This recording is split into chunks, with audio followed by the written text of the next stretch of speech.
Bienvenidos al podcast de Dynamic Devs, un espacio para hablar de tecnología, innovación y software. Aprende e inspírate de quienes respiramos y nos dedicamos al desarrollo de software. Únete si eres uno de nosotros. Hola, bienvenidos a un nuevo episodio del podcast de Dynamic Devs, donde conversamos sobre tecnología, comunidad y la historia detrás de quienes están transformando la industria desde adentro. Hoy vamos a hablar de un tema que me encanta, el poder de las comunidades, cómo los espacios colaborativos como Meetup, grupos open source, comunidades locales están impulsando carreras, conectando personas y cambiando la forma en que aprendemos y crecemos como profesionales. Para esta conversación tengo el gusto de recibir a dos referentes del movimiento Cloud Native en Chile, pero además dos grandes activistas de muchísimas comunidades. Hoy trato de pensar como en personas más activas en las comunidades que ellos y se me ocurren pocos nombres. Así que quiero darles la bienvenida. Nos acompañan Pablo Esquerra, Project Manager en Not2Sex, organizador de la comunidad o del chapter desde la CNCF para Santiago, y Sergio Canales, Principal Architect en Red Hat, también coorganizador de la comunidad de CNCF, ambasador de la CNCF para Chile, de hecho creo que el primero de Chile, si no me equivoco, corrígeme Sergio luego, y además uno de los organizadores del DevOps Day Santiago, que lo tuvimos hace poco, entre otras comunidades. Bienvenidos, muchachos. Muchas gracias, muy feliz de estar acá. Súper, bien. Qué gusto tenerlos acá. No sé, partamos porque nos cuenten un poco de ustedes. Para romper el hielo, quiero partir con algo personal.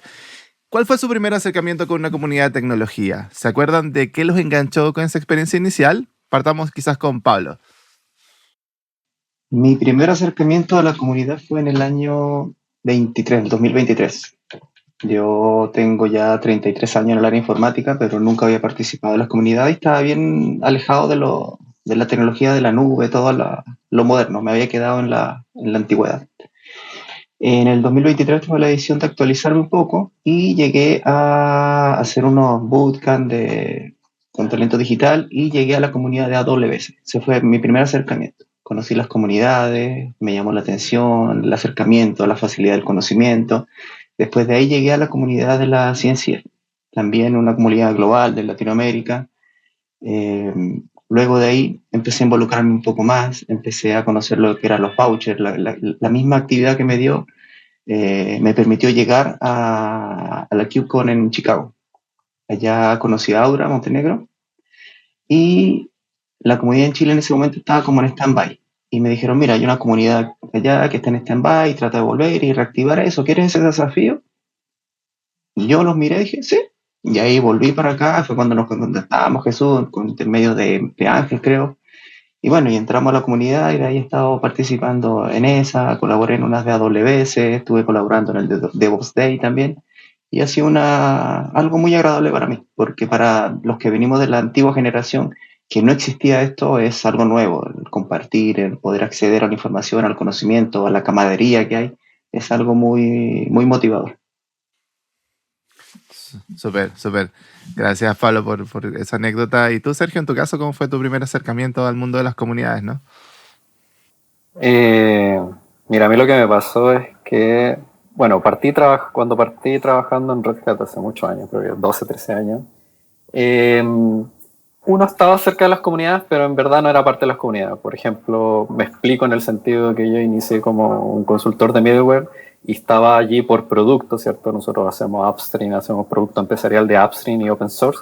Entonces estaba la comunidad de JBoss. Entonces uno, indudablemente, se relacionaba con la comunidad en entrar, digamos, en ese tiempo a las páginas y los lugares donde se movía el producto, a veces por necesidad, porque algo no andaba bien y quería ver si que había un nicho, un incidente, entonces como conocía a la gente. Pero siempre tuve esta relación con las comunidades muy, muy dependiente del trabajo. Entonces llegó un momento en que dije, quiero estar allí por voluntad, no que sea simplemente una responsabilidad por mi trabajo. Entonces dije, voy a ir a un lugar más neutro, algo que no sea necesariamente conectado con Red Hat. Y llegué a lo que era la CNCF. O sea, en ese tiempo la conocí, la CNCF, obviamente, porque también Kubernetes apareció como producto dentro de Red Hat. Entonces fui a ver qué era Kubernetes, en qué fundación estaba, y me terminé involucrando, ¿no? Y fue allí donde tomé la decisión de decir, voy a realmente ser parte de una comunidad. Es decir, me voy a involucrar, voy a ser parte de sus reuniones y voy a intentar colaborar con commits, con software, ¿cierto? Intentar mejorar el software. Y en ese tiempo llegué a una comunidad que se llama Ortelius.io, que todavía existe, que es de la CD Foundation, es una herramienta más orientada al CI/CD. Y allí fue en donde conocí y pude decir, así se crea el mundo del software open source, así son las discusiones de las personas que arman estos software, que los comparten y que están disponibles. Y bueno, esa historia también es de una charla que doy en algunos lugares, que justamente sirve como de ese testimonio de cómo arrancar y lo lindo, y yo creo que varias de esas cosas las vamos a ver hoy. Pero eso fue como partió todo desde el punto de vista comunitario para mí.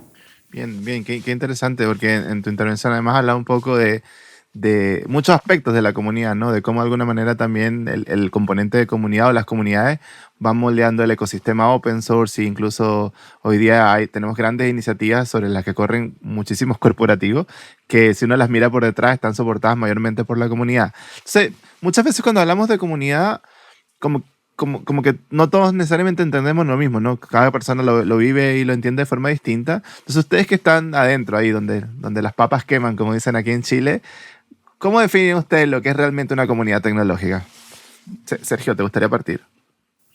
Vamos, a ver, lo primero que voy a decir es que mientras más alejado estás, digamos, antes de comenzar, tienes una visión muy romántica, porque la historia del open source es como muy romántica la historia, es free, ¿cierto? La gente lo hace porque es lo que ama hacer, y eso es un poco, lo cual no digo es romántico, tiene su cuota de realidad, pero también hay unas cosas mucho más realistas, por así decirlo, que son menos románticas, que hay que comprender. Una comunidad de open source, las personas que están allí igual tienen que vivir, tienen que mantener un estilo de vida, ¿cierto?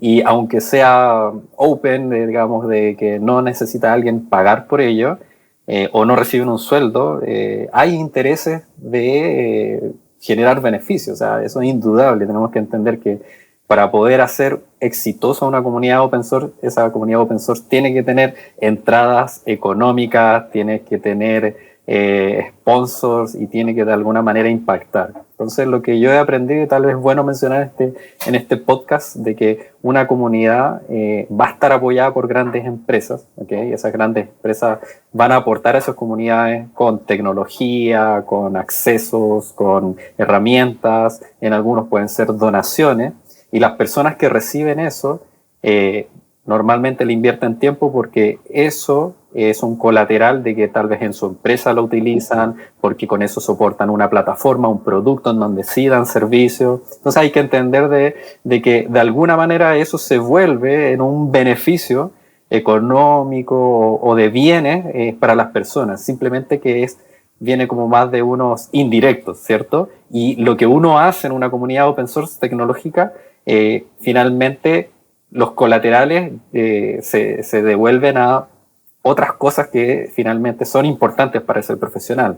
A veces son estatus, a veces son oportunidades de trabajo, pero se tiene que devolver de alguna manera. Entonces, tal vez un poquito tras bambalina, de que las organizaciones open source son difíciles, porque indirectamente se tienen que sustentar, y tienen que sustentar a las personas. Entonces, en el modelo privado, sencillo, aquí está tu sueldo y las cosas funcionan. Entonces, imagínense lo que hay por detrás y lo que le suma a esas personas para que de alguna manera tengan el interés de mantenerse en el tiempo haciendo esas actividades. Así que, pero tal vez pues podamos hablar de algunos ejemplos, pero eso de mi parte de que son complejas. De hecho, yo diría que son más complejas que una organización privada en sí. Seguro que sí, es un temazo lo que comentas. Ahora vamos a profundizar un poco, porque yo creo que es parte de los desafíos de mantener viva una comunidad, ¿no? Tú, Pablo, ¿cómo lo ves? Sí, para completar un poco la parte de Sergio, también está la parte de los, digamos, los activistas de la comunidad, que es la parte como humana de lo que veo. Son muchos muchachos jóvenes que están en la universidad o saliendo, que quieren conocer, participar también, en personas que por algún X o Y están sin trabajo y quieren hacer redes, contactos. Entonces también está esa parte humana también, que es un pilar de soporte fundamental también para las comunidades, esas motivaciones. Y hay otros, que en el grupo que me incluye yo, que lo hacemos porque nos gusta tener la relación, el contacto con la gente, porque de hecho yo estoy en la comunidad, pero yo no trabajo con open source. Yo todo lo trabajo en otro proveedor de nube, pero me gusta en la comunidad, me gusta estar ahí, así que entonces todo tiene como que es un equilibrio. Bien, bien. Qué hermoso. Son dos perspectivas como completamente quizás distintas, pero que tienden a converger. Por un lado, Sergio, que de alguna manera es parte de su dinámica, un poco como lo cuenta y lo ha hecho. Y Pablo, que de alguna manera lo mira como un trabajo más voluntario. A mí me encanta escuchar cómo estas historias, cómo ese intercambio, que a veces parece simple, ¿no? Se convierte en crecimiento profesional, en visibilidad, incluso hasta en amistades, ¿no?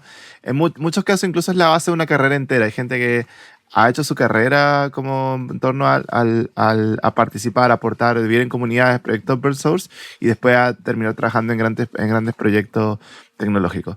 Pero no todo es color de rosa, ¿verdad? Mantener una comunidad requiere esfuerzo, requiere dedicación, requiere inversión, como contaba Sergio.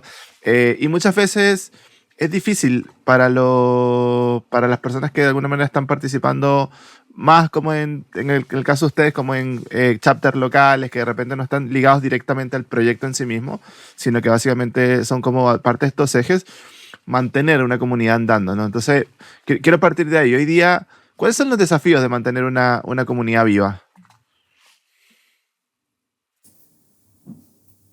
Vamos, dale Pablo para no, porque vamos cambiando el orden. Así yo te complemento ahora. Sí, los desafíos, bueno, a veces la parte monetaria te limita, porque como dices tú, que tú quisieras hacer algo, pero inmenso, pero también tienes que limitarte a tu disponibilidad. Mantener activa la comunidad también no es fácil, porque es un contacto que tú no tienes directamente con los miembros de la comunidad. Entonces, cuando, por ejemplo, vamos a hacer un meetup, nosotros por correo nos contactamos con ellos, les mandamos la invitación, pero no es algo que sea tan efectivo como que yo te llame por teléfono y te diga, mira, tenemos una actividad, ¿te quieres ir? ¿Te interesa? Vamos a hablar de esto. Mientras que por correo tú envías y tú no sabes si va a ir, si va la respuesta, no tienes esa interacción, salvo cuando están ahí y ya te involucras, compartes con las personas. Entonces, esa parte es como la más difícil.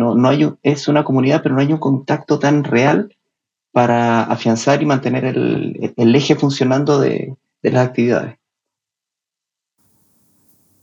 Yo estoy de acuerdo de que esto es como a ver, algo que las comunidades mayormente son casi un trabajo remoto. Y tiene esas complicaciones del trabajo remoto de que si no tienes esos espacios face to face donde como que generas una conexión más cercana a las personas, es fácil desvincularse, es decir, bueno, desaparezco y bueno, nunca en verdad siento que los conocí, ¿cierto? Hablábamos solamente cosas de la comunidad, así que tiene desafíos como eso. Ahora es un proceso de maduración, los desafíos son en distintas etapas. Los primeros desafíos de asentar las bases de la comunidad, digamos que tenga como una continuidad y que genere resultados, esa es una de las primeras partes más difíciles, porque allí, como mencionaba Pablo, no tienes sponsors, no tienes un camino, un futuro establecido, tal vez no tienes evidencia de que puedas decirle a los demás, mira, yo te ofrezco esta comunidad porque ha logrado todas estas cosas. Cuando no hay logros por detrás, también es un poco cuestionable, bueno, lo voy a intentar, pero digamos, no hay garantías al respecto. Y tampoco hay una clara visión de cómo esto les va a impactar a las personas, porque muchos de ellos están experimentando y quieren saber en verdad cómo se vive, pero no saben si eso va a conectar con algo de ellos. Entonces, el primer estadio es mucha incertidumbre y cuesta mucho sobrepasarla, pero yo creo que lo que necesita esa comunidad son que las personas que lideren demuestren esa convicción y compromiso. Cuando los líderes de la comunidad tú los ves consistentes, con seguridad, de hecho es un tema más casi de carisma, porque si tú ves tambalear a la persona que lidera, dice, mira, no sé, aquí, pues si vamos a poder, tal vez sí, si tienes un discurso de esas características, tú dices, no sé, o sea, sientes tú esa misma debilidad. En cambio, cuando ves a alguien con energía, dices, no, tranquilo, que en 5 años más, en 10 años, y tú dices, wow, este tipo está pensando en 10 años adelante esto. O sea, él tiene la seguridad y la convicción de que esto va para algún lugar. Y tú dices, yo me voy a mantener ahí. Él me da esa cercanía. Y allí es donde la comunidad es muy de persona. En la primera etapa es muy de persona y de que haya alguien que traccione, que empuje. Tú lo ves a alguien tirando una roca inmensa, amigo, pero el tipo sabe que la va a mover. No le interesa si es 1 centímetro o son 2 centímetros. Entonces tú te paras y dices, listo, yo voy a ayudar a montarme esa roca también. Y después yo creo que las cosas se van facilitando, van apareciendo interés. Tal vez por ahí voy a dar algún ejemplo del DevOps Day, pero el DevOps Day en un principio es totalmente incertidumbre y luego de que ocurre hay gente que le interesa, hay gente que quiere aportar, hay sponsors ahora que dicen sí, yo quiero ser parte y como que las cosas se hacen más sencillas. Pero antes de esos éxitos y esos logros es esta roca que solitariamente un par intenta mover. Sí, qué interesante. Ahí parece que mucho del desafío va en los hombros de como este equipo central, ¿no? Que de alguna manera toma la responsabilidad, muchas veces ad honorem, ¿no? Muchas veces como por generar el sentido de comunidad nada más de empujar esta roca, como decías en el ejemplo. Y aquí hay una pregunta, quizás voy a tocar entrar en un ámbito un poco más personal, individual, pero en su experiencia, ¿no? Estando activo en varias comunidades, como han contado, ¿qué los motivó a mantenerse cuando las cosas se pusieron difíciles? Uy, a ver, yo creo que ahí sí comparto mucho con la visión que tiene Pablo. Estar en una comunidad te da un aire y una satisfacción que muchas veces en una compañía tradicional no tienes. Entonces es una actividad que te refresca, es una actividad que te renueva y que te saca de el mundo tradicional de trabajo, jefatura y cumplir métricas. Te saca de ese ambiente un poco más frío y lo lleva a un espacio más personal en donde tú sientes que el esfuerzo, tú eres dueño de ese esfuerzo, tú decides, ¿ok? Y esa capacidad de invertir tiempo en algo que tú decidiste genera otra satisfacción. En las compañías es, mira, la compañía quiere hacer, listo, hoy tengo que hacer A, hoy tengo que hacer B, pero de alguna manera tú no te sientes parte de esa decisión. Dices, la compañía dice, esta es la necesidad, y dices, bueno, es mi responsabilidad apoyar eso, pero tú no estuviste en la decisión, no te preguntaron si querías hacer eso. Entonces, en el mundo del open source y en las comunidades, tú tienes eso, y eso te genera para tu cabeza, digamos, tu cerebro empieza a recibir otro tipo de satisfacción que lo deja tranquilo y lo deja feliz. Entonces te sirve como un contrapeso casi al estilo de vida que puedas estar teniendo. Tal vez en un lugar, tal vez no te sientas tan satisfecho, estás bien, estás tranquilo, no estoy diciendo que la pasas mal, pero te hace un contrapeso psíquico desde el punto de vista de cómo ves el mundo y qué cosas te dejan satisfecho o no.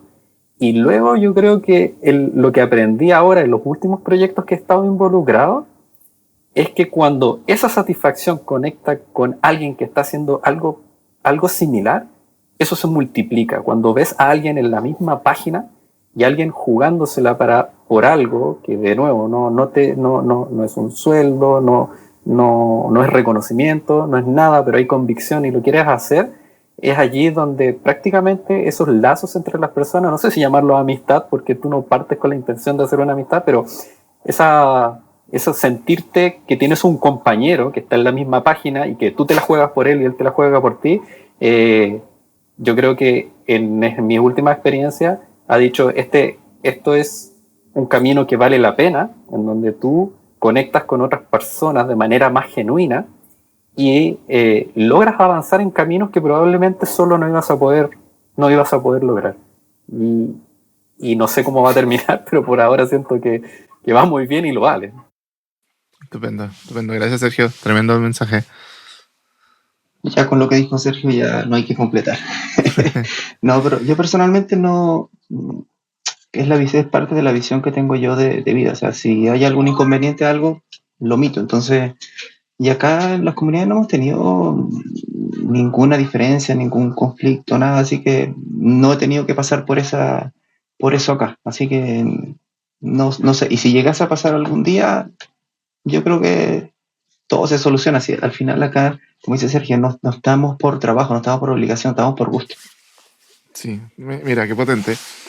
Yo aquí quiero compartir una como reflexión personal de la experiencia que vimos la semana pasada. De hecho, bueno, para los que nos escuchan, la semana pasada estuvimos celebrando el 10º aniversario de la CNCF y tuvimos un evento muy entretenido donde de alguna manera compartimos esa celebración. Y la verdad, honestamente, de los que estamos en la llamada, incluso diré que del equipo yo reconozco que soy el miembro menos activo. Y a veces viene el desafío, ¿no? De cómo balancearlo con el trabajo, con la dinámica, el día a día, cuando tienes un espacio de tiempo libre y tienes que ser como súper selectivo en dónde inviertes el tiempo. Muchas veces tiendes a decir, ok, capaz y tengo que terminar de cerrar X o Y tema o la vida misma. Y la verdad que ahora Sergio acaba de decir una frase que me voló la cabeza de alguna forma, y es estar en ese evento resultó refrescante, como para mí incluso fue renovador, ¿no? Nosotros tenemos parte de nuestra dinámica en Dynamic Devs tenemos un montón de actividades de comunidad, pero más corporativa, y estar ahí en ese espacio, ver un montón de gente que estaba ahí por la pura pasión, por el puro amor a la tecnología, fue de verdad como como casi que la brisa fresca fregándote la cara, como esa fue la sensación. Yo salí de ahí, salí como renovado de alguna forma de ese espacio, y salí diciendo, definitivamente necesito más de esto en mi vida. Entonces hay una gratificación que no soy capaz de explicar. Creo que la forma en la que elaboró Sergio fue impecable, pero efectivamente hay una sensación, hay una gratificación de ser parte de algo, por lo que no estás obligado, por lo que no te pagan, por lo que sencillamente estás ahí porque quieres, porque lo decidiste, y ver eso moverse, juntarte con gente con la que compartes esta afición o esta pasión por un tema en común, creo que otorga mucho valor, un valor más intrínseco, ¿no? Ahora vamos a hablar del valor más explícito. Y justo lo quiero... Y otro detalle importante acá, que como no es un trabajo, acá uno tiene la libertad de que si no puedes participar o tienes muchas cosas, te ausentas un tiempo, vuelves y nadie te va a decir nada. En un trabajo no puedes hacer eso. Y te reciben muy bien y contento. Sí, y es como que bueno verte de vuelta. Claro, en el trabajo anda, dile a tu jefe, ¿sabes qué? Me voy a tomar dos meses y vuelvo después. Sí, eso es maravilloso, y también es maravilloso como no es un trabajo ni nada, cuando aún así decides estar y ver la gratificación como de estar en el espacio, en los resultados, de todo, el compromiso de todo, y ese respaldo que se siente muchísimo, ¿no? No siempre todos podemos, y alguien siempre va, y como que sabes que siempre tienes un hombro ahí en el que te puedes ir a apoyar, y sabes que esa persona lo está haciendo por pura buena voluntad, como por puro espíritu de colaboración, no hay ningún otro interés detrás.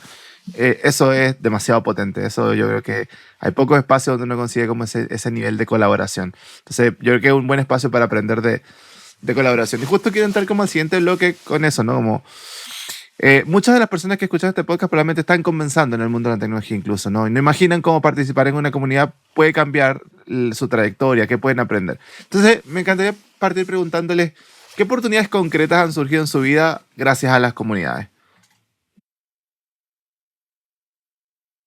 Ideas concretas. Estoy rebominando en mi cabeza todo eso.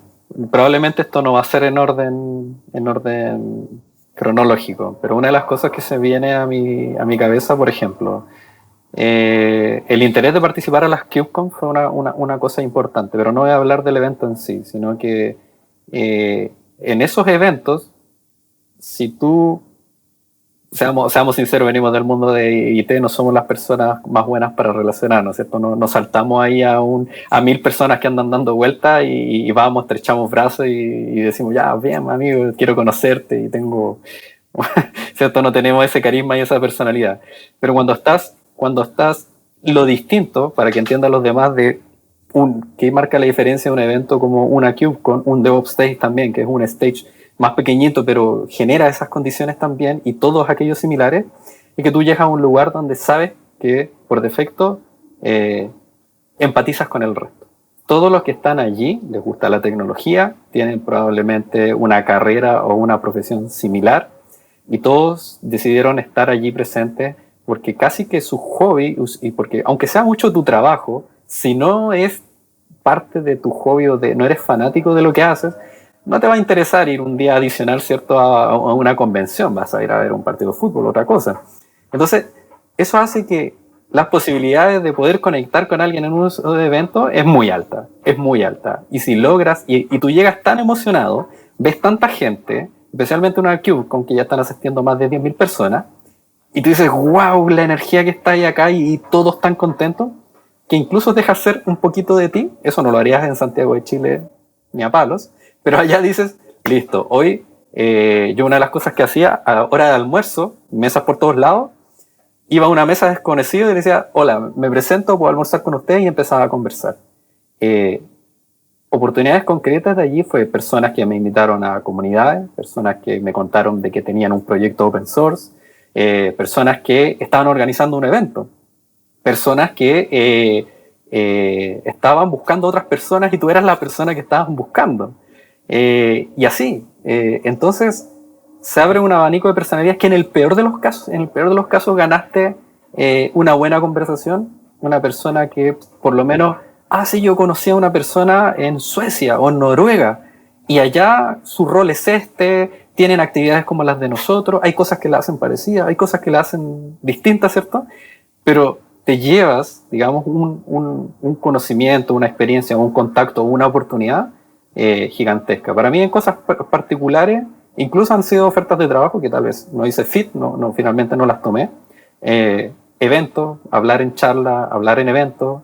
Si no eres bueno para hablar en eventos, puedes soportar los eventos, puedes ser voluntario, puedes ser coordinador, puedes ser marketing, puedes ser redes sociales, incluso hasta el tema de las redes sociales es importante porque tú lo conociste, después tú lanzas tu evento en línea y esa persona te hace un retweet, lo que sea, y ¡pam! Y también desde el punto de vista de profesional, si no encuentras aquí el trabajo, por lo menos puedes contrastar lo que tú haces y lo que hacen otros, y eso obviamente que te da mejores condiciones de decir, tal vez no lo estoy haciendo de manera correcta, tal vez, pero tienes opciones.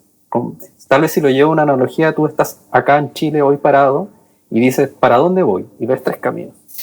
Tú cuando te empiezas a involucrar en una comunidad y en los eventos comunitarios, ves en el mismo escenario, en la misma realidad, porque simplemente estaban ocultos, empiezas a ver 100 caminos. 1000 caminos. De hecho, ya el problema es que hay tantos caminos que no sabes por cuál optar, pero al menos es un happy problem, como decimos, ¿cierto? Al menos eso. Pero no estás acá en Chile, no, es que en Chile o haces esto, o eres desarrollador, o eres jefe de proyecto. Esos esquemas se rompen y de verdad que para mí son cosas muy concretas que te van a ayudar en la vida. Bien, estupendo. Gracias, Sergio. ¿Tú, Pablo? Bueno, yo lo separaría en dos grupos, digamos, 2 oportunidades de beneficio. Una en la parte de mi empresa, el participar y tener como ese soporte de que estás involucrado en esto, me ha abierto puertas en otros proyectos ya que son básicamente más en la nube. Ese ha sido el beneficio que me ha dado por ahí. Pero para mí ese no es el principal, porque como a mí me gusta es la comunidad, el beneficio principal para mí es el conocer gente. He conocido mucha gente y mi entrada a la comunidad fue a la inversa. Muchos entran a la comunidad y empiezan a conocer la comunidad de a poco y allá a lo lejos ven la KubeCon. Algún día me gustaría ir allá. En cambio, la mía fue a la inversa. Yo entré a la comunidad y a los 2 meses, ¿cómo se dice? Becado por la ciencia, tuve la oportunidad de estar en Chicago. Entonces, yo entré por la KubeCon, viendo todo eso. Entonces, vi desde arriba a todo lo que había allá abajo en la comunidad en Chile. Entonces, podemos subir y recorrer ese camino. Entonces, conocí gente, me involucré, he hecho grandes amigos en otros países y eso es lo que me ha alimentado a mí, es el beneficio más grande que yo le encuentro en la comunidad, el conocer gente, contactar gente. Nosotros 3, por ejemplo, nos conocemos gracias a la comunidad. Tuve la oportunidad, no sé, ir a ayudar en el KCD de Argentina. ¿Por qué? Porque conocí también gente y yo fui directamente a participar, pero llegué a ayudar allá también. Entonces, es eso de conocer gente, de ayudar. A mí, ustedes que me conocen, a mí me gusta ayudar. Siempre estoy, mira, que hay que hacer esto, voy yo. Voy yo. Me gusta eso. Es alimento para mi esencia. Entonces, es mi gran satisfacción eso. Conocer y aportar y ayudar a la gente. Sobre todo en el DevOps Day. Conocí mucho muchacho joven saliendo de la universidad y cuando ellos me conocen y dicen, tú tienes tantos años, y empiezan a preguntar, ¿y cómo fue esto? ¿Y cómo era antes? Y me gusta compartirles esa experiencia y los veo así con los ojos así abiertos, así como que, y antes era así, y antes se trabajaba así, ¿y cómo hiciste tú en esto? Entonces, es como entregar parte de mi experiencia, de mi esencia, a la futura generación. Y eso siento que es un granito que ayudará más adelante a que sean buenos profesionales. Qué lindo, ¿no? Hay una sinergia ahí bien interesante en cómo aporto y cómo ese aporte me viene de vuelta. Y a veces mucho tiene que ver en cómo aprendemos. Yo ahora quiero entrar un poco como en la dinámica de las comunidades en sí mismas. Y una tiene que yo creo que la considero súper importante, especialmente para las personas que estamos partiendo en el mundo de que estamos partiendo, ¿no? Ya yo estoy viejo para decir eso. Personas que están partiendo en el mundo de la tecnología, que tiene que ver con los espacios de aprendizaje, ¿no? Los espacios de aprendizaje, en general, estas comunidades giran en torno a proyectos, tecnologías, prácticas específicas.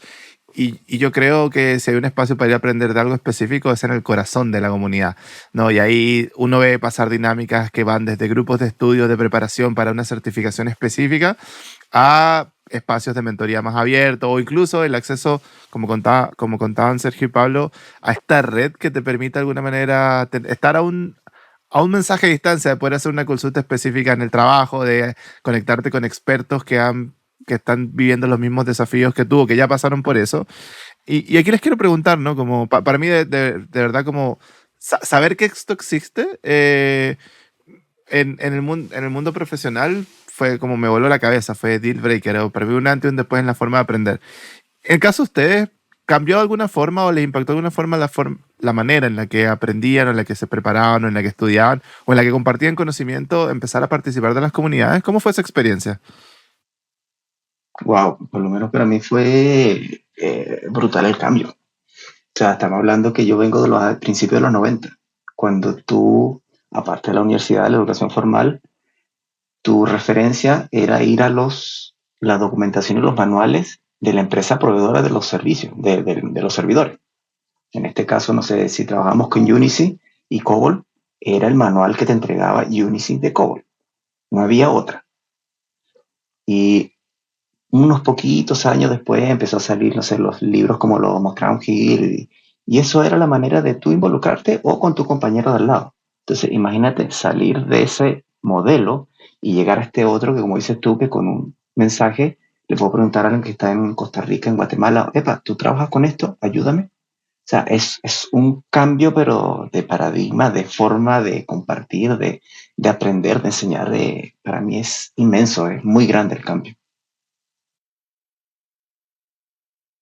En mi caso, está comparándonos las realidades.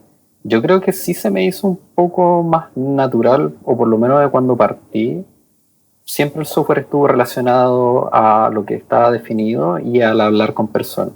Yo creo que tiene relación del hecho de haber partido con Java y haber partido con Linux, Open Source, Red Hat, en el sentido de que ambas herramientas tecnológicas estaban muy esparcidas en el mercado y ya tenían ese concepto de comunidad cuando yo partí. En el caso de Java no es que, digamos, la empresa proveía comunidades como tal, sino que se había esparcido tanto y había tantas comunidades profesionales y no profesionales que le sacaban provecho al framework, de que era normal un foro, una persona, siempre había una solución o una propuesta o alguna pregunta que tenía nombre y apellido.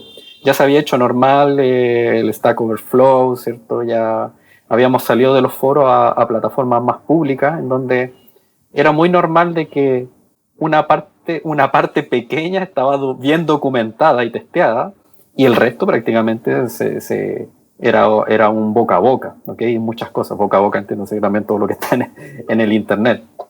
Y en el caso después, cuando me fui más al mundo de middleware, me pasó lo mismo. Me encontré con JBoss, que también tenía una comunidad gigantesca y también tenía mucha relación con Java y otros frameworks empresariales. Entonces sí se me hizo muy normal el tema de que había personas, equipos y personas con nombre y apellido soportando eso. Donde más conocí gente creo que fue con los Baxila.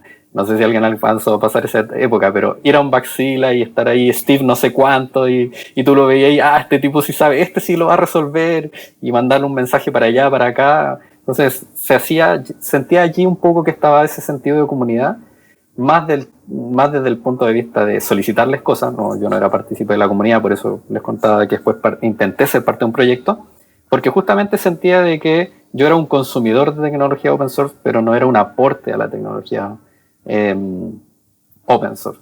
Pero desde el punto de vista de crecimiento, por lo menos por muy tal vez innato que podría llamarle que fue desde un principio, sí, para los que nos escuchan, que ese modelo que hoy ya está establecido, hoy está allí y muy presente, de verdad que pone en las manos a las personas el poder de decisión y de crecer de manera muy accesible. Hoy tener un centro, una competencia, por así decirlo, y desarrollarla y moverte hacia otras es muy sencillo gracias a eso, porque hay una comunidad, hay personas, hay documentación, hay laboratorios, hay expertos, hay webinars, y la mayoría de ellas todas gratuitas, ¿cierto? Con gente muy pro. Y para mí eso me hizo entender de que lo que yo quisiera aprender lo puedo aprender. Obviamente de manera responsable, ¿cierto? Primero tengo que estudiar yo, prepararme yo, crecer yo, y cuando empiezo a encontrar limitaciones, me empiezo a apoyar de los demás. Y allí es donde la red comunitaria es donde te permite cruzar esa barrera de cuando tú ya no eres suficiente solo, cuando tú ya no puedes seguir creciendo a la misma velocidad porque empiezas a encontrar limitaciones.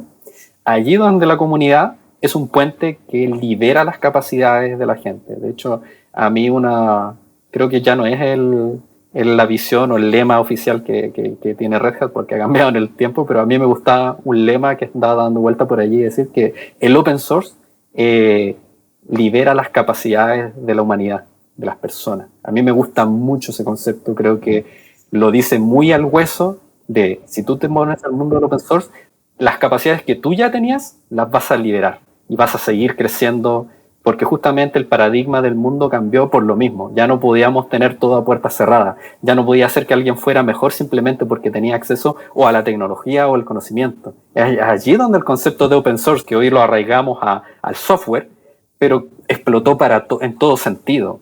Y justamente para decir, no hay gente privilegiada, sino que la gente que quiere hacer, que se quiere esforzar y que quiere llegar más lejos, tenga acceso a eso. Ese es open. Es el concepto del modelo open.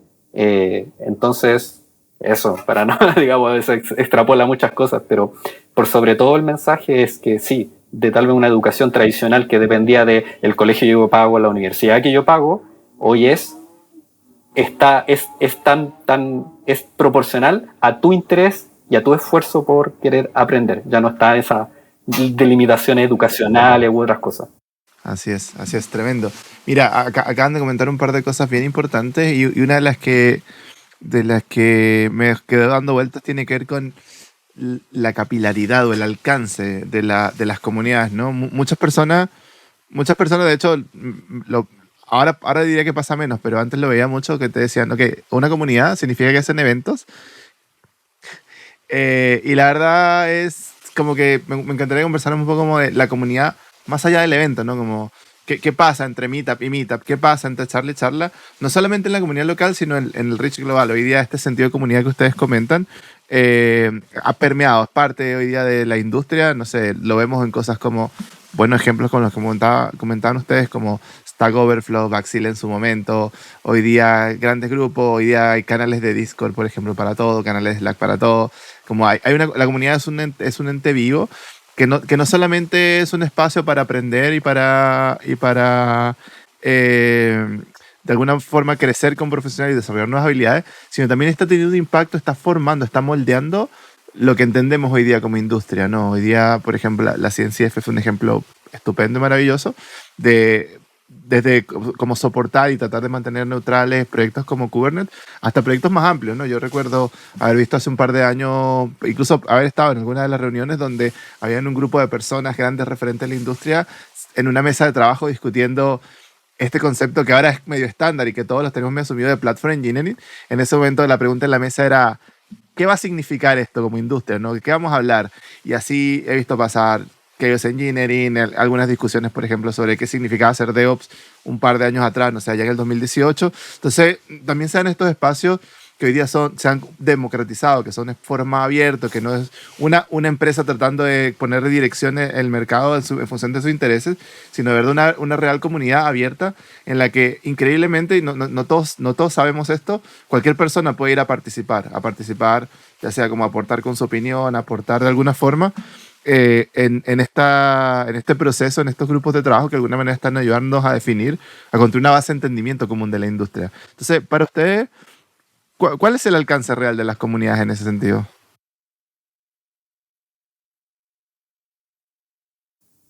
No se peleen, no se peleen. A ver,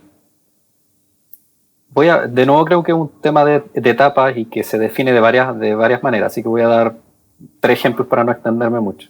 Hay un concepto primero de comunidad que es simplemente agrupar interés en común. A veces, de hecho, el más desinteresado es simplemente hobbies. A mí me gusta la tecnología, me gusta sentarme en una mesa y hablar de tecnología. Eso ya es como suficiente para mí. Entonces, hay comunidades que en verdad se transforman simplemente en un espacio agradable de conversación para personas que tienen intereses similares. ¿Okay? Luego, esas mismas, estos casos no están desconectados. A veces son evoluciones o a veces son puntos de entrada distintos.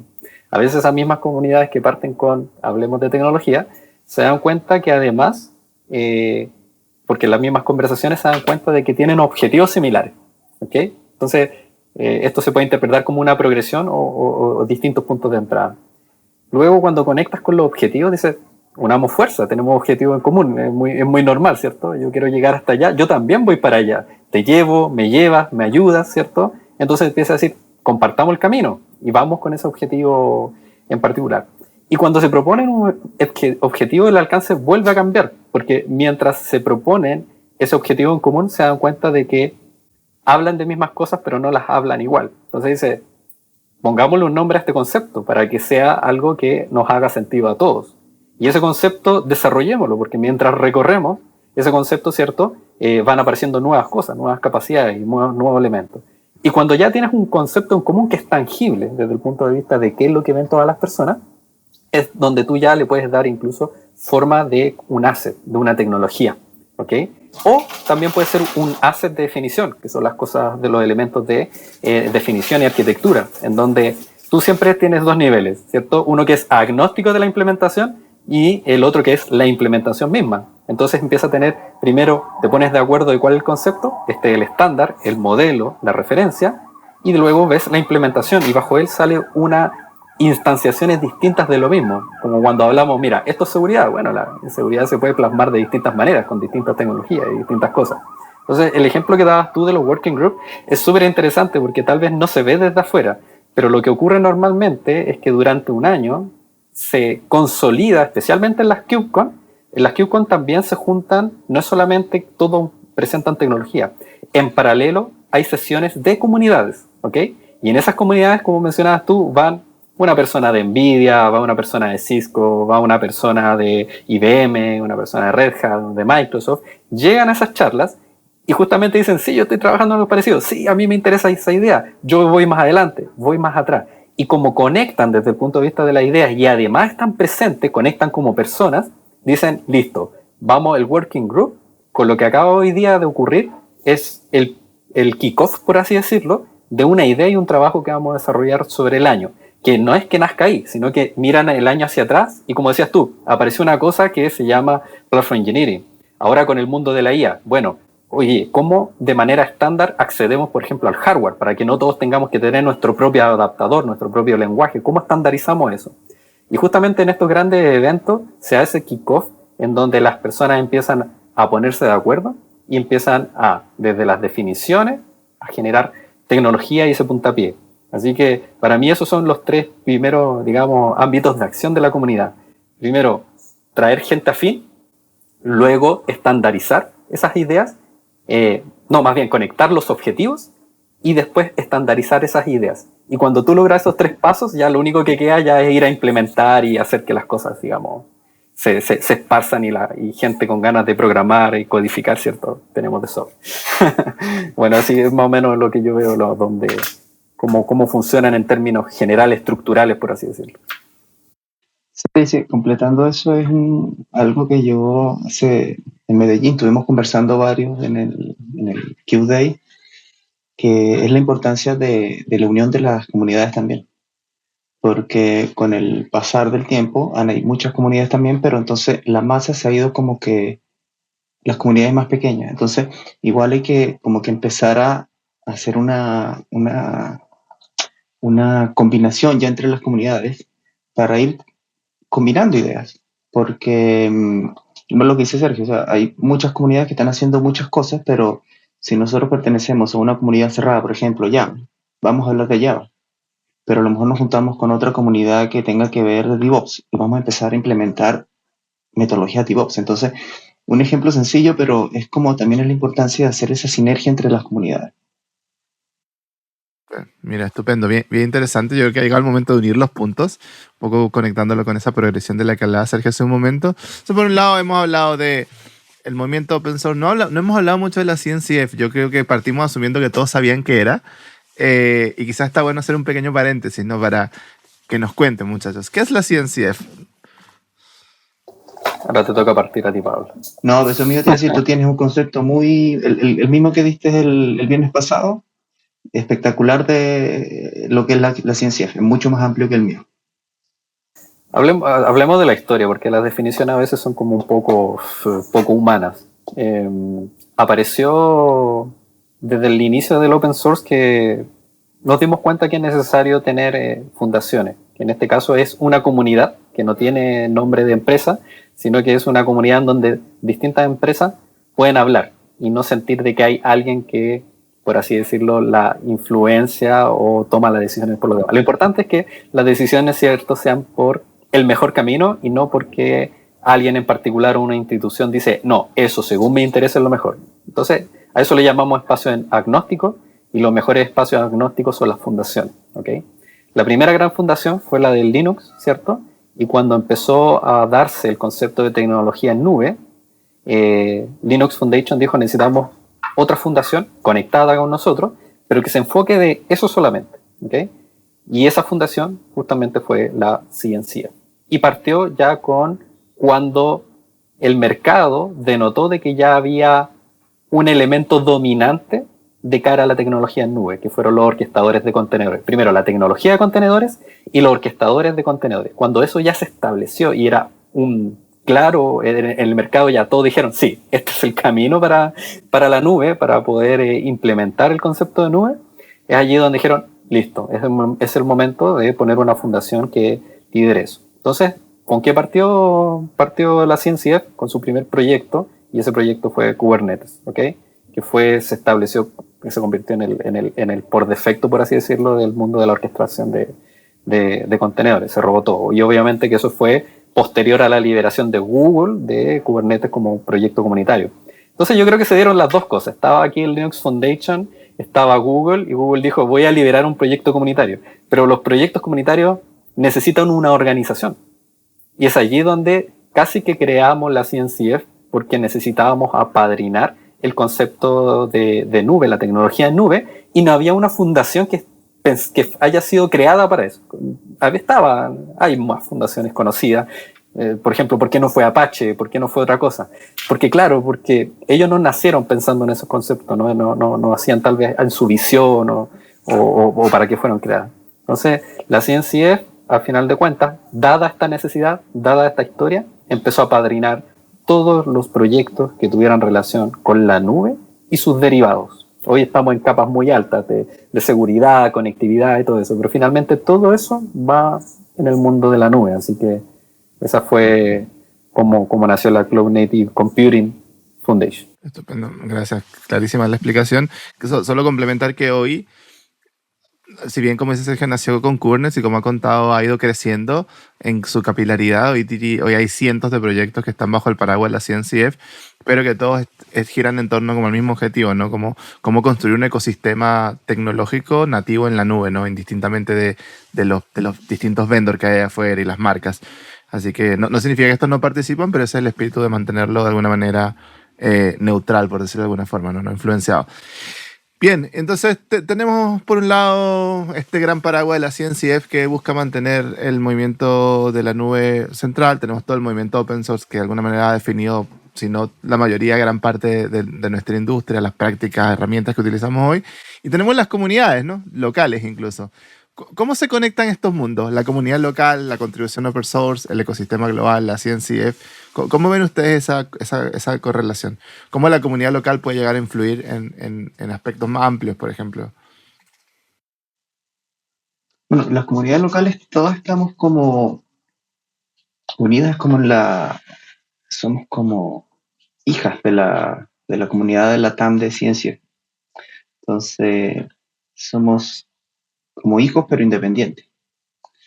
Entonces, hay ideas que han salido de comunidades, una de las que estamos trabajando ahora en noviembre, salen de sesiones, se elevan, llega arriba y se decide, no, este es un evento que puede ser importante para Latinoamérica y se baja a todo el resto de las comunidades. Entonces, existe esa simbiosis, no es que trabajan en forma individual o de arriba la comunidad de la ciencia y el Latam dice todos hagan esto y lo tienen que hacer, ¿no? Es como una forma bien equilibrada, o sea, sube y baja información. Para mí me gusta mucho lo que es el concepto de principio, porque a veces cuando hablamos de qué es lo que hace, si tú pones un libro de instrucciones de qué es lo que hace o no hace algo, limitas de alguna manera de qué es lo que puede llegar a hacer, ¿cierto? Porque, no estaba en el manual, así que no lo hice, por ejemplo. ¿Okay? Entonces me gusta mucho hablar del tema de los principios. Yo creo que el principio de la comunidad es lo que te hablaba de esta frase que a mí me encanta, que es desbloquear las capacidades de las personas. Entonces, para mí una comunidad tiene que estar atenta en encontrar gente que tiene las ganas, tiene el talento y tiene cualquier condición en donde dices, si yo ayudo a esta persona va a acelerar, va a ir más lejos. Porque muchas veces tú no sabes dónde va a terminar alguien. Tú no puedes decir, esta persona va a revolucionar el mercado, esta persona va a inventar algo nuevo que va a cambiar el mundo.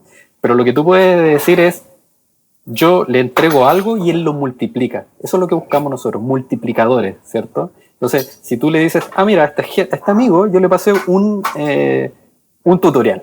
Le pasé un tutorial. El amigo no sabía nada. Llegó a las 2 semanas y el tipo ya está haciendo cosas, se inventó unas herramientas. Tú dices, aquí hay algo. ¿Okay? Y esa persona dice, ya le di instrucciones. ¿Qué pasa ahora si la conecto con otra persona? Oye, ¿sabes qué? Yo te puedo presentar a alguien. Mira, también te recomiendo ir a este proyecto a mirar. O, ¿te gustaría hacer algo? Nosotros te apoyamos. Hagamos un proyecto nosotros. Experimentemos con esto.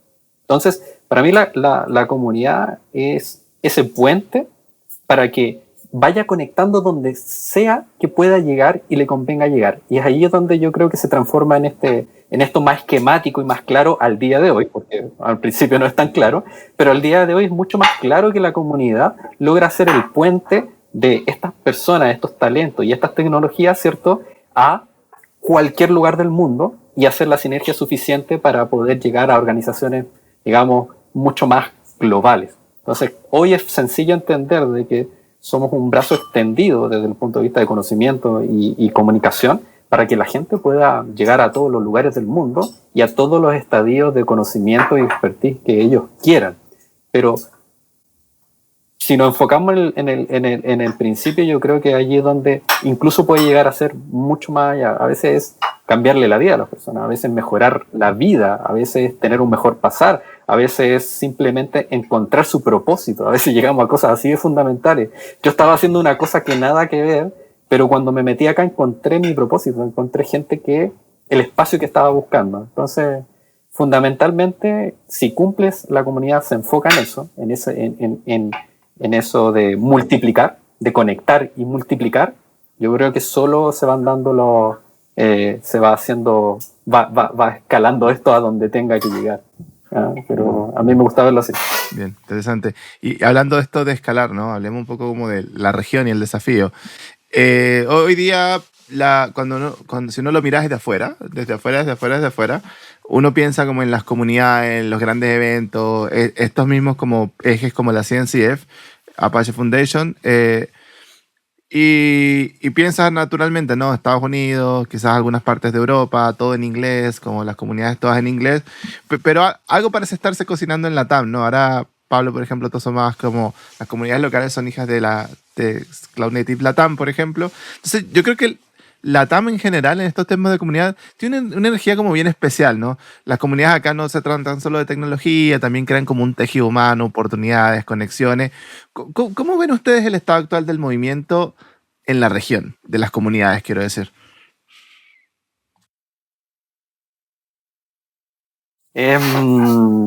A ver, primero yo voy a destacar algo que me gusta muy, voy a hablar de lo que me encanta de LATAM. Y eso lo digo porque hablo con equipos de otros lugares, entonces vamos a hablar un poco del factor cultural. Primero decir que en LATAM hay gente muy inteligente, muy buena en tecnología, que es lo principal, estamos hablando de tecnología. Pero lo segundo es que las personas de LATAM tienen una energía, amigo, que no existe en otro lugar del mundo, de verdad. Una persona que trabaja con gente de Latinoamérica, no sé, ya el simple hecho de conversar, de bromear, el comunicar, que en otra reunión sería algo de intercambiar información, con gente de LATAM se transforma en energía. Entonces ya hay una cosa que como que genera esa brisa fresca que tú hablas, Jesús, también tiene relación con la cultura que nosotros tenemos acá y yo diría que todos la comparten. Lo único que estoy diciendo es que el LATAM irradia más. Es como eso lo primero que quiero decir. Ahora, de la realidad de LATAM, eso te hace ver de que va a ir para bien. De alguna manera esto va a crecer y va a ir para bien. No hay manera de que se vaya para atrás. Pero sí, yendo un poco a la parte más de la realidad, hay un camino de madurez que tenemos que sortear. Tenemos que experimentar, tener errores, crecer y seguir intentándolo. Eso es algo indudable. Porque, por ejemplo, hoy en Latinoamérica tenemos, sí, mucha gente que está intentando hacer comunidad. ¿Okay? Hay muchas muestras claras de comunidad. Lo que nos falta es empezar a tener una estructura y una columna vertebral mucho más robusta. Porque hoy las comunidades están muy muy orgánicamente creadas, así como nos juntamos, conversamos y tomamos decisiones. Lo que nos falta un poco más robustez, casi como lo que tiene una fundación, ¿okay? De que tiene un esquema, tiene temas legales, tiene temas económicos, o sea, dentro de todo, para que el open source crezca en la región, necesita organizaciones formales, ¿ok? Porque si no, nos vamos a quedar como en hobbies, ¿cierto? Esto es casi como que hoy está en un hobby, pero no tiene un nivel profesional, por así decirlo. Eso es el estadio en donde estamos. Casi que nosotros estamos en nuestra juventud haciendo hobbies y experimentando cosas, pero necesitamos donde pasamos a algo un poco más formal, ¿ya? Pero sí un poco más estable y un poco más de confianza. Eso yo creo que es lo que le pasa a la región. Creo que se va a dar, indudablemente, en un tema de tiempo nomás. Pero dentro de las cosas, por ejemplo, que estamos haciendo nosotros es que el DevOps Day, por así decirlo, es un evento. Cuando tú decías, oye, las comunidades hacen eventos, nosotros justamente dijimos, ¿qué es lo que vamos a hacer? Y armamos una fundación, justamente. Porque dijimos, no nos queremos quedar en el evento, no nos queremos quedar en la comunidad. Queremos tener una estructura que permita que las cosas vayan madurando en el tiempo. Así que por lo menos mencionarle a todos que acá en Chile ya estamos intentando conectar con otros lugares, pero ¿sabéis que nos dimos cuenta, Jesús? Ahí es lo que voy, de por qué tal vez no hemos crecido. Nosotros empezamos a preguntar dónde más habían fundaciones de tecnología. ¿Sabes que no hay? Nos dimos cuenta de que ser una fundación, muchos no lo hacen porque es complicado desde el punto de vista legal y otras cosas más. Y muchos lo que hacen son SPAs o otras figuras legales que salen en un día, que son sencillas de hacer, pero no son una fundación. Y una fundación tiene otra connotación y otra responsabilidad. Entonces tenemos que empezar a ver más de eso. Porque de verdad que, imagínate que quieres que te apoye Microsoft, que te apoye Amazon, que son las grandes empresas que, por ejemplo, apoyan a la ciencia. Eso lo hacen porque ellos, para poder aportar, necesitan una organización legal, estructurada, con responsables y todo eso. Entonces, eso es un poco más de lo que nos pasa. Todavía estábamos como en la parte romántica de las reuniones, los meetups y las presentaciones. Nos falta más de eso, pero estamos trabajando en eso. Entonces, justamente decirles a todos de que los meetups que estamos haciendo y ahora todas las actividades que sean alrededor del DevOps Day y otras actividades que nosotros vamos a hacer, justamente ya van a empezar a tener un comportamiento más estructurado. Queremos empezar a tener definiciones, estructuras, comunidades, proyectos comunitarios y otras cosas más. Entonces, eso es lo que yo veo venir en los próximos años, que tiene que empezar a explotar, que tiene que haber más competencia. Y nada, después de aquí a 10 años más, capaz que haya una fundación en Latinoamérica o seamos una parte importante de una entidad global y vamos para allá. Pero para que se entienda que estamos, digamos, en qué parte, en la etapa del juego, la parte de la película, estamos más o menos hoy. Sí, de hecho esa parte de la parte legal, organizacional, nosotros nos encontramos en la planificación del Cloud Native Summit cuando llegamos a ese punto de los recursos, administrar los sponsors. Salió eso, porque nosotros como comunidad, como personas, no podemos recibir. Entonces ahí la ciencia dice, no, usted tiene que tener un administrador. Entonces, como no hay una organización, empezamos a indagar cómo se crea una fundación. No es sencillo escribir. En Chile es relativamente fácil hacerla, pero afuera no. Entonces, al final, ¿qué hay que buscar? Hay que buscar una empresa que es un tercero, que es el que va a recibir y va a administrar y nos va a entregar y él va a pasar las cuentas. Pero entonces a una empresa también eso le causa cierto inconveniente porque para la empresa son ingresos, esos impuestos también. Entonces, no es sencillo de esa manera. Entonces, esa parte ya como dice Sergio, ya estamos como que pasando esa madurez, ya como que la del joven, del hobby, ya no es un hobby, ahora tenemos que asentarlo como una actividad ya más seria. Entonces, ya en Latinoamérica está como que empezando a pasar eso. La otra ventaja que tenemos en Latinoamérica es que todos hablamos el mismo idioma. Es una gran diferencia. Tú vas a Europa, tienen que hablar inglés, porque no todos hablan francés, ni todos van a hablar alemán. Pero nosotros aquí en Latinoamérica, todos hablamos español. Con unas pequeñas diferencias, pero todos nos entendemos claramente. Y el portuñol también, así que no nos claro, dejamos. Y también nos entendemos con eso. Entonces, igual tenemos esa gran ventaja en Latinoamérica.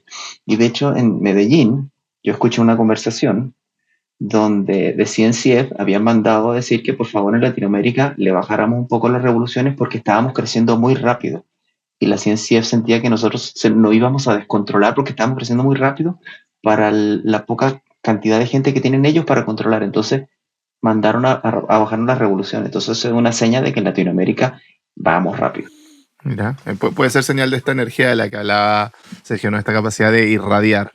Bien, yo encuentro bien interesante esta perspectiva, ver cómo lo que ha comenzado como un grupo pequeño de personas apasionadas, sueltas, ahora incluso como en distintos países, está empezando a mutar, ¿no? A una gran organización que está buscando justo mover y evangelizar como el movimiento en la región, que yo creo que es algo que además nos hacía mucha falta, ¿no? Como uno mira, todavía sigue mirando como los grandes eventos, las grandes actividades, los grandes espacios de colaboración y pivotean en torno, como decía, a Europa o a las principales ciudades de Estados Unidos.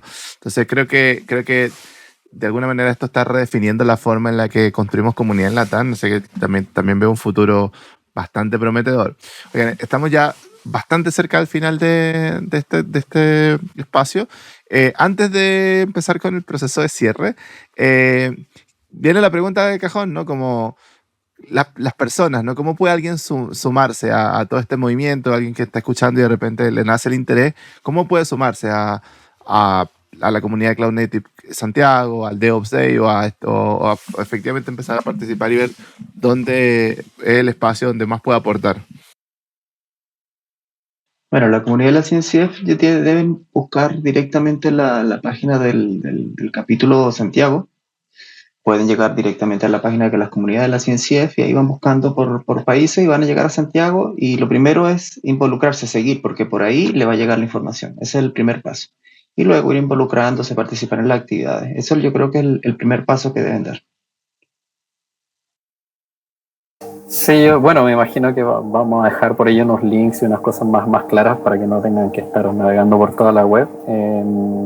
Entonces los nombres clave de la búsqueda por lo menos es DevOps Day Santiago o DevOps Day Chile. La fundación que les comentaba se llama Acofitec. Somos muy pocas fundaciones. Igual lo menciono porque nosotros nuestra función, como decía, es facilitar que las cosas ocurran. Entonces no es que si el evento no lo organizamos nosotros nos vamos a apoyar, pónganse en contacto con nosotros y nosotros podemos ser ese respaldo, esa empresa, porque es distinto tener una fundación de tecnología para actividad de tecnología que poner a un tercero privado que está simplemente poniendo la espalda legal, es un interés totalmente distinto. Y nosotros los contactos, esas cosas ayudan. Dentro de nosotros, bueno, también tenemos una comunidad que se llama Open Source Santiago, también la van a buscar. Y en el último de los casos, Sergio Canales Espinosa, creo que por Espinosa aparezco rápido en LinkedIn. Escríbanme directo, todavía somos una comunidad que es manejable, recibir mensajes por lo menos el día de hoy, no somos tantos, así que si se me pasó algún dato o algo importante que compartir, se los voy a compartir por allí. También les voy a mencionar otras comunidades importantes como Python, JSConf, los eventos que se están haciendo durante el año. También si es más de nicho la necesidad que tienen, de seguridad o de otras cosas, también los vamos a poder orientar. Y no sé si se me queda alguno como dato relevante, pero si después me acuerdo de algo y me escribe en directo, va a ser más fácil darle un update. Seguro. Igual ahí vamos a dejar los datos en la descripción del podcast para que la gente pueda acceder rápidamente. Ya para ir cerrando, como un último mensaje, ¿qué le dirían a esas personas que de repente sienten que todavía no tienen o que derechamente no tienen nada que aportar en las comunidades? Yo creo que nadie, no tendría que ser la frase, yo creo que nadie no tiene nada que aportar, porque el hecho de estar con la presencia, estás aportando amistad, compañerismo, y aunque no vayas con idea de aportar, vas a recibir. Entonces es dar y recibir al mismo tiempo. O sea, yo creo que nadie que se integre a una comunidad no va a aportar ni va a dejar de recibir nada. O sea, es todo lo contrario. Aportas y recibes.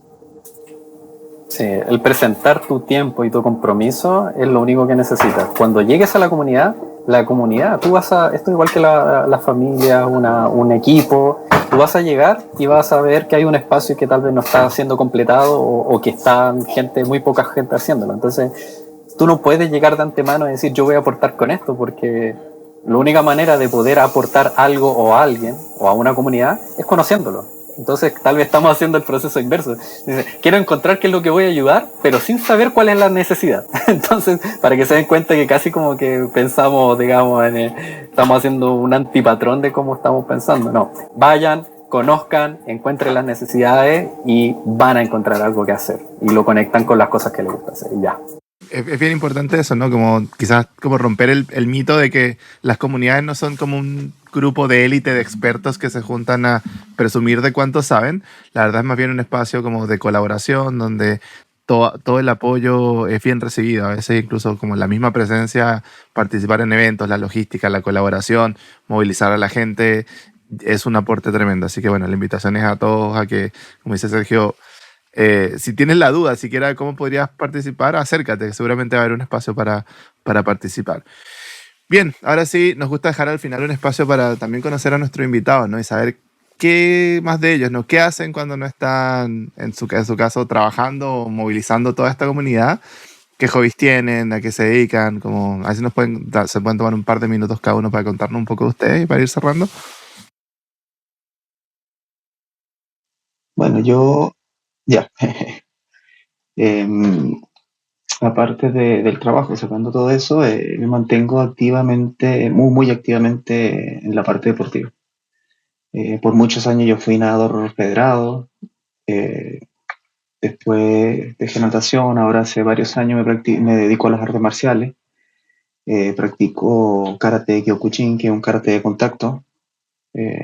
Tengo la dicha de participar en esa actividad junto con mi hijo, así que voy día por medio a esa actividad. Así que eso sería más o menos mi día a día.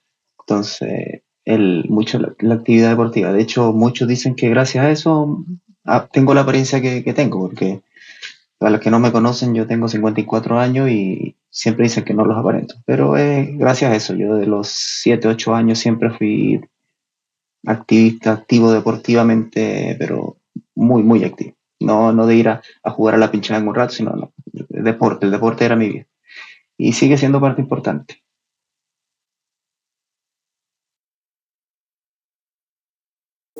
Bueno, a mí pues, es muy sencillo mi estilo de vida, aprender cosas nuevas, siempre estudiando, practicando algo. Y la verdad es que el mundo de la tecnología me deja muy satisfecho porque siempre tiene muchos desafíos.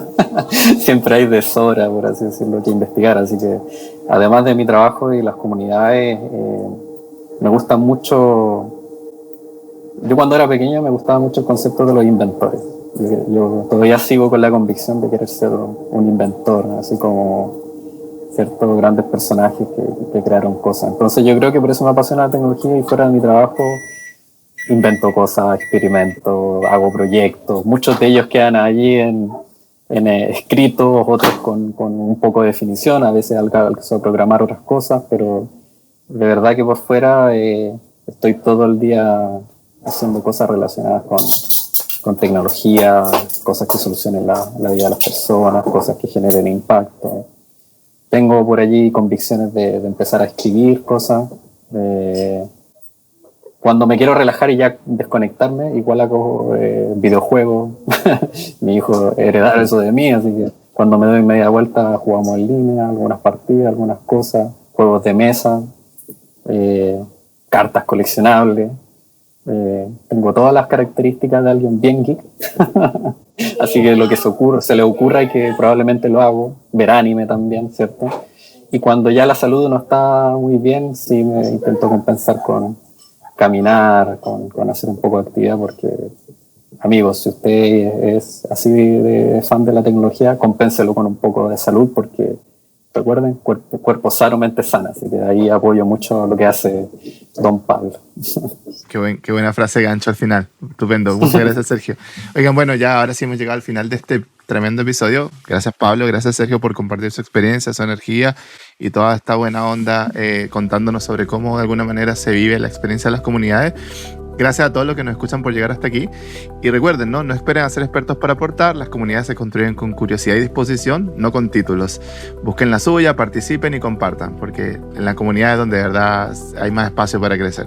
Así que eso, hemos llegado al final. Muchas gracias, muchachos, y nada, nos vemos en el siguiente episodio del podcast de Dynamic Devs. Un abrazo, chao. Muchas gracias, Jesús. Chao, hasta luego. Gracias por sumarte al podcast de Dynamic Devs. Síguenos en Instagram, LinkedIn, Facebook, Twitch, YouTube como Dynamic Devs y en Twitter como DevsInfo.